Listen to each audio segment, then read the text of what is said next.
Saya ingin bertanya kepada Anda semua satu soalan. Setiap hari selepas ke tandas, adakah Anda terus mengepamnya? Atau adakah Anda akan menoleh untuk melihatnya sekejap? Saya tahu soalan ini agak janggal, tetapi demi kesehatan kita mesti mengambil serius setiap bahan kumuh yang dikeluarkan oleh badan. Mulai hari ini, sila anggap setiap kali Anda ke tandas sebagai satu sesi pemeriksaan kesehatan yang perkuma dan segera.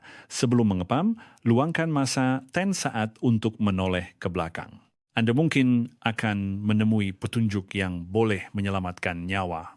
Ini karena raja segala kanser, yaitu kanser pankreas. Pada peringkat awalnya akan mengeluarkan 3 isyarat kecemasan yang jelas melalui najis yang kita keluarkan setiap hari.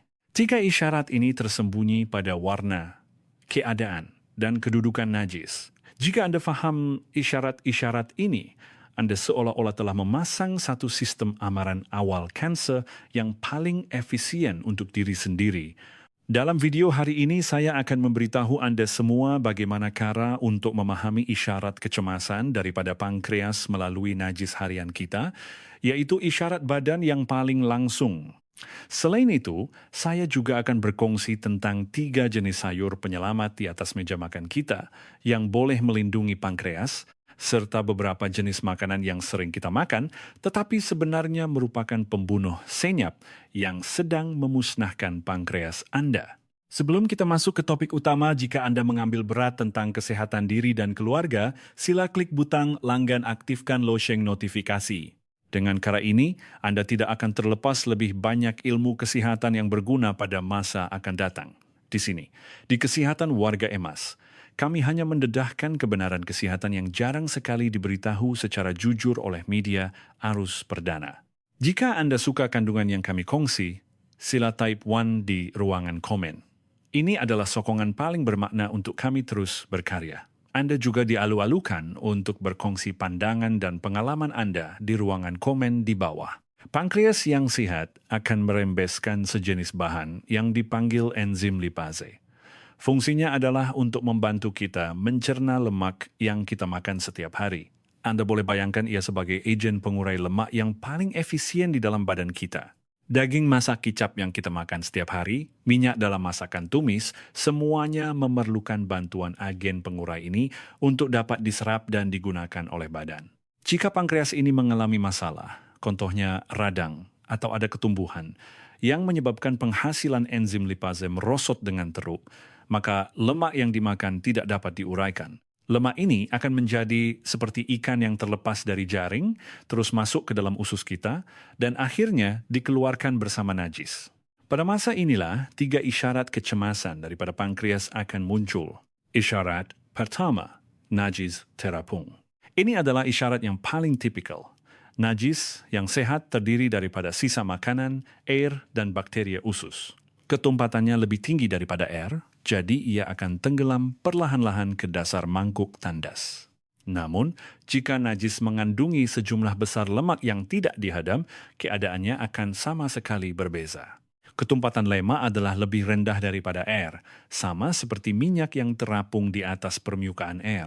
Apabila kandungan lemak dalam najis sangat tinggi secara tidak normal, ia akan mengurangkan ketumpatan keseluruhan najis, menyebabkan ia terapung di permukaan air. Jika Anda mendapati najis, Anda sentiasa terapung degil di permukaan air selama beberapa hari berturut-turut, ini pastinya bukan fenomena biasa. Ini adalah pankreas yang memberitahu Anda, keupayaan saya untuk mengurai lemak mungkin telah terjejas. Isyarat, najis berminyak, dan berkilat. Isyarat ini lebih jelas. Apabila lemak tidak dihadam dan dikeluarkan secara terus, permukaan najis akan kelihatan berkilat-kilat seolah-olah disapu lapisan minyak. Malah, Anda mungkin dapat melihat tumpukan minyak yang jelas di permukaan air, seperti semangkuk sup berminyak yang dititiskan ke dalam air jernih. Najis jenis ini juga mempunyai satu ciri lain, yaitu ia sangat melekit dan mudah melekat pada dinding mangkuk tandas. Anda mungkin perlu mengepam beberapa kali untuk membersihkannya, dan membrus mangkuk tandas pun menjadi lebih sukar daripada biasa. Ini adalah gejala tipikal steatorrhea, nais berlema. Sila ingat, ini berbeza sama sekali dengan keadaan di mana najis menjadi sedikit berminyak pada keesokan harinya, selepas kita sekali-sekala makan steamboat atau hidangan besar. Apa yang kita bincangkan di sini adalah najis berminyak yang berterusan dan tanpa sebab yang jelas. Isyarat ketiga, najis berwarna pucat, kelabu putihan. Ini adalah isyarat amaran pada tahap yang lebih tinggi dan memerlukan perhatian segera Anda. Najis kita yang normal berwarna kuning keperangan kerana hempedu yang dirembeskan oleh hati masuk ke dalam usus melalui saluran hempedu. Bilirubin di dalam hempedu inilah yang memberikan warna kepada najis. Anda boleh bayangkan hempedu sebagai pewarna semula jadi. Hubungan antara pankreas dan saluran hempedu adalah seperti jiran yang sangat rapat. Jika terdapat ketumbuhan pada kepala pankreas, ia sangat mudah untuk menekan saluran hempedu utama dan menyumbatnya. Apabila tersumbat, pewarna hempedu ini tidak dapat turun ke bawah dan masuk ke dalam usus untuk mewarnai najis. Akibatnya, najis yang dikeluarkan akan kehilangan warnanya dan menjadi kelabu keputihan seperti tanah liat. Pada masa yang sama, hempedu yang tidak dapat turun akan mengalir semula ke dalam darah. Untuk menyingkirkan bilirubin yang berlebihan ini, badan hanya boleh mengeluarkannya melalui buah pinggang bersama air kencing. Oleh itu, kemunculan najis berwarna kelabu keputihan selalunya diiringi oleh satu lagi fenomena. Warna air kencing menjadi pekat seperti teh pekat atau bahkan seperti kicap. Kedua-dua isyarat ini, najis pucat dan air kencing pekat, datang bersama. Mereka adalah tanda jelas penyumbatan saluran hempedu dan Anda mesti segera ke hospital untuk pemeriksaan. Sila ingat baik-baik 3 isyarat ini. Terapung berminyak kelabu keputihan. Ini adalah jeritan pankreas yang paling lantang. Selain daripada isyarat pada najis, apabila fungsi pankreas merosot, seluruh badan kita juga akan menunjukkan satu siri tindak balas berantai. Sila rujuk kaedah pemeriksaan sendiri. Sik langkah amaran pankreas di bawah ini. Keletihan yang mendalam ini bukan keletihan biasa selepas bekerja atau menjaga cucu yang boleh hilang selepas tidur. Ini adalah keletihan yang berterusan, tidak dapat dijelaskan, dan terasa hingga ke tulang, seolah-olah tenaga badan telah dikosongkan. Walaupun tidak melakukan kerja berat, Anda sentiasa tidak bermaya. Ini kerana sistem penghadaman dan penyerapan telah bermasalah. Badan tidak dapat memperoleh tenaga yang cukup dari makanan, membuatkan Anda seperti telefon bimbit yang baterinya lemah. Hilang selera makan secara tiba-tiba. Makanan kegemaran Anda dahulu kini langsung tidak mahu dilihat. Terutamanya terhadap makanan berminyak, Anda akan merasa jijik secara naluri. Bau, asap, masakan, tumis pun boleh membuat Anda mual. Semasa makan, selepas beberapa suap sahaja, perut sudah terasa sangat kembung, seolah-olah makanan tersangkut di dalam perut dan tidak boleh turun. Sakit belakang yang berterusan dan merebak simptom ini sangat mengelirukan. Ramai orang mungkin menyangka ia adalah masalah otot pinggang atau tulang. Tetapi sakit belakang yang disebabkan oleh pankreas mempunyai ciri-cirinya yang tersendiri. Lokasinya biasanya di bahagian tengah atas belakang, di kawasan antara hujung bawah kedua-dua tulang belikat. Rasanya adalah sakit yang mendalam dan sengol, bukan sakit pada otot permukaan. Sakit jenis ini tidak akan lega dengan menampal plaster ubat atau menuam dengan haba. Ia juga mempunyai satu ciri tipikal. Sakit akan sedikit berkurangan apabila badan membongkok ke hadapan dan sebaliknya menjadi lebih teruk apabila berbaring rata atau menegakkan badan. Rasa sakit juga mungkin menjadi lebih ketara selepas makan. Penurunan berat badan, ini bukanlah sesuatu yang menggembirakan. Tanpa sengaja berdiet atau menambah senaman, jika berat badan Anda turun lebih daripada 5% dalam masa 1 atau 2 bulan yang singkat, contohnya, seseorang dengan berat 60 kg tiba-tiba kehilangan lebih 3 kg tanpa sebab, ini adalah isyarat bahaya. Ini menunjukkan bahawa nutrien yang digunakan oleh badan jauh lebih banyak daripada nutrien yang diserap. Mata dan kulit menjadi kuning secara perlahan-lahan. Simptom ini mempunyai prinsip yang sama dengan najis kelabu keputihan yang kita sebutkan tadi. Ia disebabkan oleh saluran hempedu yang tersumbat, menyebabkan bilirubin mengalir semula ke dalam darah. Dalam istilah perubatan, ia dipanggil jaundice. Bahagian pertama yang kelihatan adalah sklera, bahagian putih mata yang perlahan-lahan menjadi kuning, diikuti oleh kulit seluruh badan. Kegetalan kulit yang tidak tertahan. Gatal ini bukan seperti gigitan nyamuk atau kulit kering. Ia disebabkan oleh garam hempedu yang termendap di bawah kulit dan merangsang hujung saraf. Ia selalunya melibatkan seluruh badan dan semakin digaru semakin gatal, terutamanya pada waktu malam, menjadikannya sukar untuk tidur dengan nyenyak. Keenam-enam amaran pankreas ini, walau satu pun tidak boleh dipandang ringan. Baiklah. Setelah memahami isyarat bahaya, kita perlu belajar untuk mengambil tindakan proaktif bagi melindungi pankreas kita. Obat terbaik bukan berada dalam suplemen yang mahal, tetapi di pasar tani biasa di sekeliling kita. Hari ini, saya akan mengesyorkan 3 jenis makanan yang murah dan berkesan untuk melindungi pankreas. Pertama, Colbis. Colbis dikenali sebagai obat gastrusus semula jadi. Senjata utamanya adalah kandungan sejenis nutrien yang sangat jarang ditemui, yaitu vitamin U. Ia adalah faktor anti-ulcer yang kuat, mampu melindungi dan membaiki mukosa, lapisan selaput organ saluran penghadaman kita, termasuk pankreas. Untuk mengekalkan vitamin U secara maksimum, cara terbaik memasak Colbis adalah dengan menumis pantas menggunakan api yang besar. Rendam dahulu dalam air garam cair selama 10 menit untuk membuang sisa racun perosak.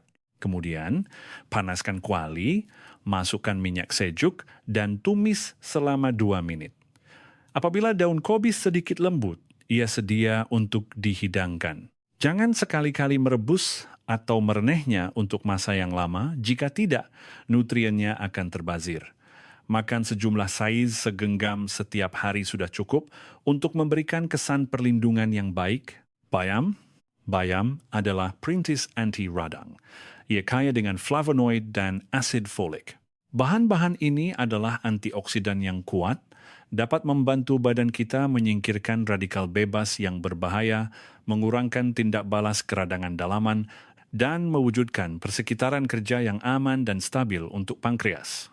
Masa memasak bayam perlu dikira dalam saat. Masa emasnya adalah 20 saat. Selepas air mendidih, masukkan sedikit garam dan minyak. Masukkan bayam, kira dari 1 hingga 20, dan segera angkat keluar.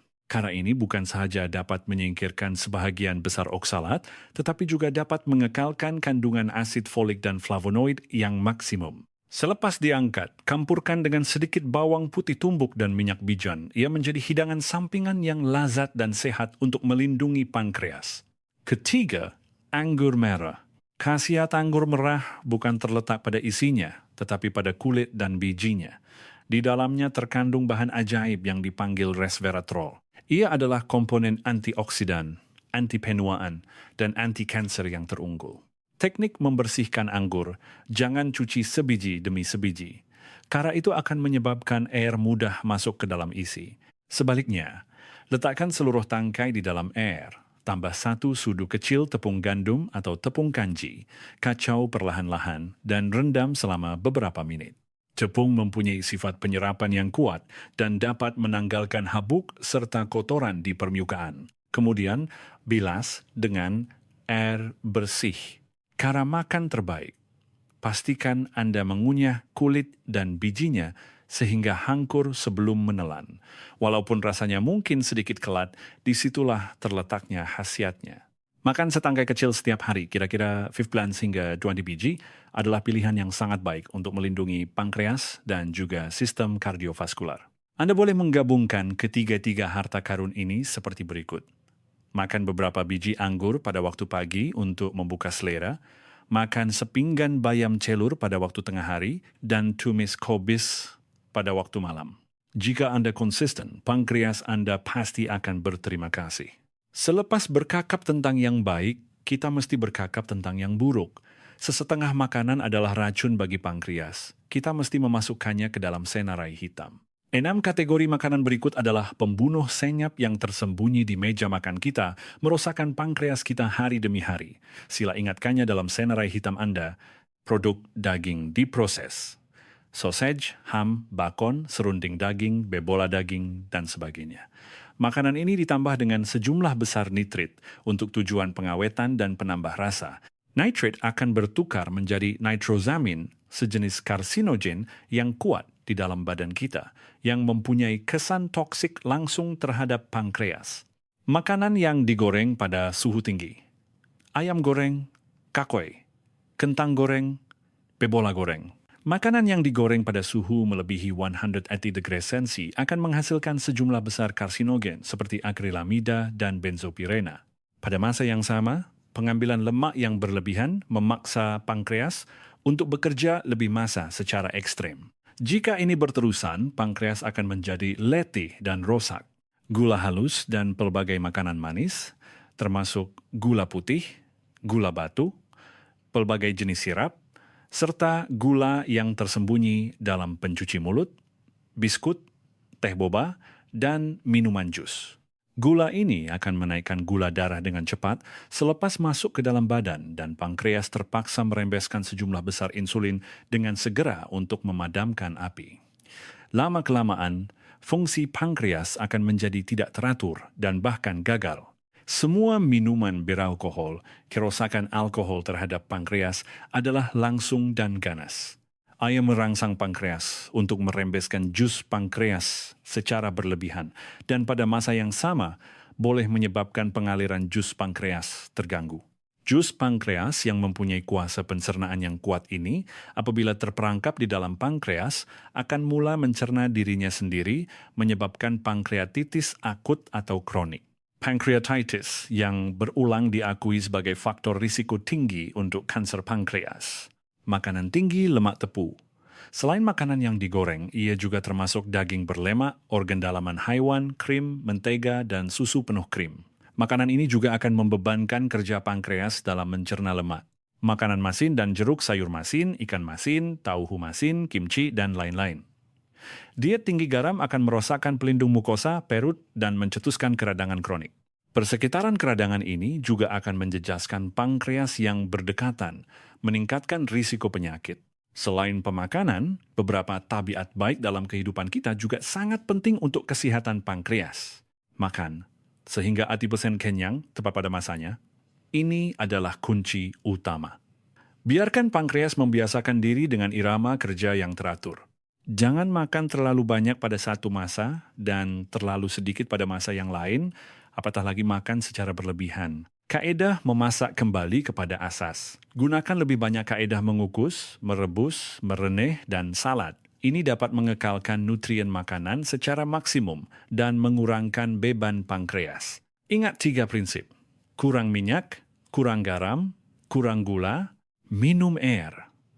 Yang betul, minuman terbaik sentiasa air suam, teh kair, atau susu soya tanpa gula. Tolak semua minuman bergula. Ramai yang suka minum jus buah karena dianggap berkhasiat, tetapi walaupun ia 100% jus tulen, karena kekurangan serat, penyerapan gulanya sangat cepat. Sebaiknya tidak lebih dari sekawan kecil sehama. Makan buah secara terus sentiasa menjadi pilihan yang lebih baik. Tidur yang cukup untuk memulihkan tenaga. Tidur sebelum pukul 11 malam untuk membolehkan badan dan semua organ masuk ke mod pembaikan yang mendalam. Jika dapat tidur sebentar selama 20 menit pada waktu tengah hari, itu lebih baik. Senaman yang ringan untuk melindungi pankreas. Senaman yang berat tidak diperlukan. Berjalan perlahan-lahan selama 30 menit setiap hari selepas makan adalah cara terbaik. Ia dapat menggalakkan pergerakan gastrosus, membantu penghadaman dan mengurangkan beban pankreas.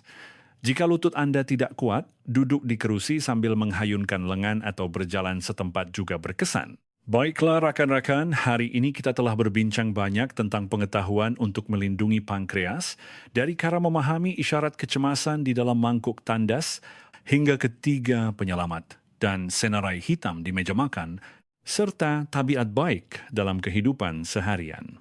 Pengetahuan yang hanya didengar tidak mencukupi, yang paling penting adalah untuk mengamalkannya.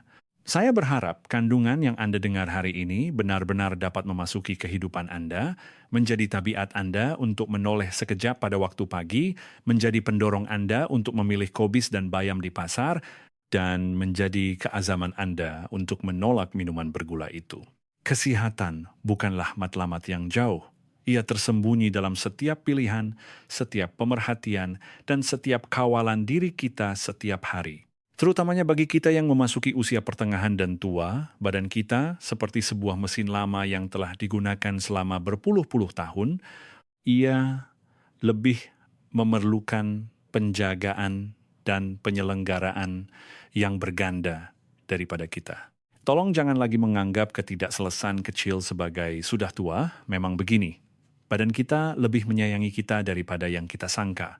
Ia akan menggunakan pelbagai cara untuk mengingatkan kita. Apa yang perlu kita lakukan ialah belajar untuk mendengarnya dan memahaminya. Jika Anda rasa kandungan hari ini bermanfaat untuk Anda, jangan lokek untuk memberi suka, like, dan berkongsi. Hantarkannya kepada orang di sekeliling Anda yang memerlukannya. Mungkin tindakan mudah Anda ini dapat membantu mereka mengelakkan krisis kesehatan tanpa disedari. Kita jumpa lagi di video akan datang.